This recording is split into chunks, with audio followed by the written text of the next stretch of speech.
অনেকে কষ্ট সহ্য করতে না পেরে সুইসাইড করে।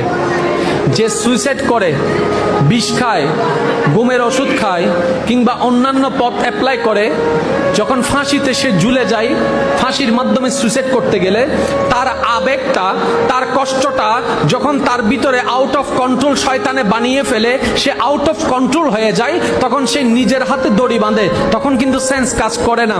যখন সে এটাকে রাউন্ড করে, তখন সেন্স কাজ করে না। যখন সে ঝুলাই দেয়, গলার মধ্যে লাগায়, তখনও সেন্স কাজ করে না।